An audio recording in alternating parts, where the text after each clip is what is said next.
single day I'm gonna make something great.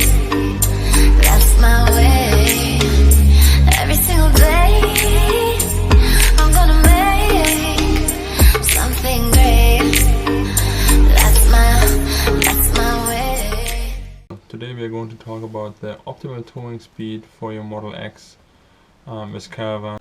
Let's see the route here we started in North Vancouver and made the trip up to Revelstoke a couple times with different speed. We try to keep it as consistent as possible. The settings are all the same suspension settings, same temperatures, and tire pressures and all the other stuff is always the same. For the vehicle itself, it's a Model X 75D with 19-inch wheels. So what we did the test in 5 different speeds, as shown in the data sheet here. We traveled 598 kilometers to the campsite, and we left always with 100% of battery stock. And we did it for each trip the same way. And we did a reference drive. So the first drive that we did during the year, that was actually in beginning of May. We had no trailer, so just an empty car, 4 passengers, and that's pretty much it. So we needed only 3 charges. One we did in Hope, that was for around 22 minutes, 25 minutes I think it was. Then we charged up the Merit all the way full to 98%, all the way to 98%, and then we made it all the way to Revelstoke with just 3% left. The average consumption was 202 watts per kilometer according to the dashboard, or 121 kilowatts used. In what your dashboard will show you how much you used or how much you're actually going to charge. I guess some of them is because you will have loss while charging. So the travel time for the trip without charging was 6 hours and 1 minute. So the complete travel time with charging, except the last one, was 7 hours and 21 minutes.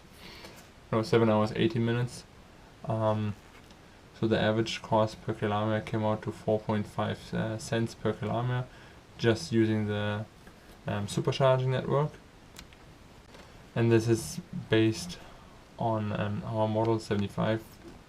If you have a different model, like let's say 100 or a 60 for example, you will have different pricing per kilometer.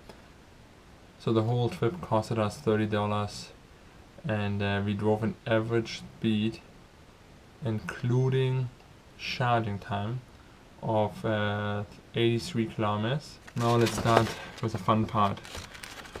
So the first thing we did, first test, we drove the same route with a trailer with 90 kilometers in average, as close as we could get. We needed 4 charging stops actually this time, so only one more. We stopped in Hope, we stopped in Merritt, we had to stop in Chase. Just there's a small Chattermore charging station. The dashboard said we would made it to Revelstoke, but the decline after the section from Merritt with a long hill was quite a bit. It said we would get there with around 2%, and that is just not what we would have done. And in the end, actually, we charged up in Chase for around 40 minutes, what was got us back up to 80%, so we gained about 39 to 40% of battery. We still made it only with 21% to Revelstoke. As seen here, the travel time for the whole trip was 8 hours and 21 minutes, except the last charge in Revelstoke, like I said earlier. The whole cost was not much more than without a trailer. It was only at $41. The energy used on the dashboard, it showed 162 kilowatts or 271 watts per kilometer. We actually paid on the bill again 169 kilowatts. So our energy use increased by 23%, but you have to say we lowered the speed from 105-ish to 90. So again, the average speed, including all charging, would be at 71.9 kilometers. So it's an additional 53 minutes on the road. Not actually a bad time, I think. So now then, the next time we did it, we did the same trip with 95 kilometers per hour. We needed again 4 charging stops. Our usage went up to 298 watts per kilometer in average. The dashboard showed we used 178 kilowatts and paid around 184. So we increased the speed by around 6.5%, but the energy use went up to 9%. So there's already, you can see there's a trend showing as soon as you bring your speed up, your energy will go up exponential. The travel time was not much longer. It was only at 8 hours and 38 minutes, and the cost per kilometer went from 6.8 cents with a 90 to 8.3 cents per kilometer. That came out to a total trip cost of $50. And just keep in mind this is just one way, not both ways. The travel speed dropped down quite a bit. It went down to 69 kilometers per hour. So that's about 2.5 to 3 kilometers slower than the 90. So we spent an additional 26 minutes on the road. So the next time we did the road trip, we drove 100 kilometers. We needed actually now 5 charging stops, and that's actually where the time starts really to increase because of the additional charging. We had to stop in Hope, Merritt. We needed to stop in Chase, and then after Chase there was another little charging station where we stopped only for like literally 6 minutes just to be sure that we made it to Revelstoke. I probably could skip that one if I would have charged up in Chase all the way to 100 and not only to 90, but the consumption went up to 345 watts per kilometer, or a total of 206 kilowatts used.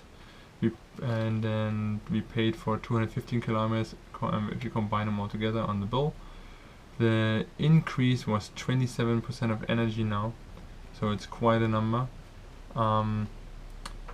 The travel time went up to 9 hours and 10 minutes, and the cost per kilometer went to 10.7 cents per kilometer driven. In total we spent $64 for the trip, and the speed actually fell down now to 65 kilometers an hour, including the charging time. So in addition, we spent another 59 minutes on the road compared to the 90 kilometers per hour.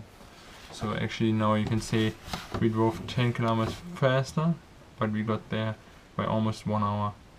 It took us 1 hour longer to get to the destination. The next time we did it was 105 kilometers per hour. Charging stops needed this time was 6. Took us 1 hour longer to get to the destination. The next time we did it was 105 kilometers per hour.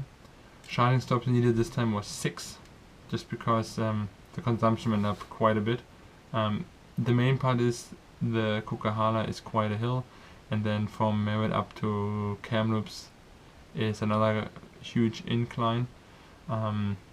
If you go a different route, I would say maybe somewhere where it's very flat, the increase wouldn't be as dramatic, but in our case it is. So we use now 404 watts per kilometer according to the dashboard. Showed a 241 kilowatt used, and we paid for 249 on all bills combined. That's an increase of 47% of energy used compared to the 90 kilometers. So the travel time actually increased now to 9 hours and 38 minutes, when it costed us 12 cents per kilometer. The average speed dropped down to 63 kilometers per hour, and we spent an additional hour and 80 minutes on the road compared to the slowest travel speed. And last but not least, we are going to increase the speed to 110 km per hour. Again, we need 6 charging stops, same way: Hope, Merritt, Kamloops, Chase, and then something in between. There's just a little station there on the side of the road. There is no really location, that's why I just say somewhere in between. We use 441 watts per kilometer according to the dashboard. we used 263 kilowatts, paid for 271. That's an increase now from 60% compared to the 90 kilometer. The travel time this time hit us really hard. It took us 10 hours and 30 minutes, and the cost per kilometer driven is now at 13.2 cents, or at $79 for the whole trip. The average speed went down to 57 kilometers per hour, and we spent an additional 2 hours and 19 minutes on the road compared to 90 kilometers. So this is pretty much just due to the charging and the stopping, go to the charger. If the charger were blocked, I stopped the timer, so I really just calculated the real time, how long it took us from plugging it in, charge the car up, and leave to the next station. If we had to wait somewhere because they were full, the timer is not included in this. So just to give you a comparison, we did the same trip last year with my truck that I had at this time. It was an Eco Diesel Dodge with the same trailer in around July. We took that the same route, and it took us 5 hours and 24 minutes. We didn't need to fill up, we just drove. And we kept an average speed of around 110, 120ish, more on the 120 side the whole time, with an average of 14.8 liters per 100 kilometer. The cost per kilometer driven here, without maintenance costs or anything else, is 20 cents. That's just fuel. And it came up to $124 for the trip. Don't hesitate to leave me a comment. Usually I try to answer them if I can. If you have a wish, like again, we have always an open ear for a certain route.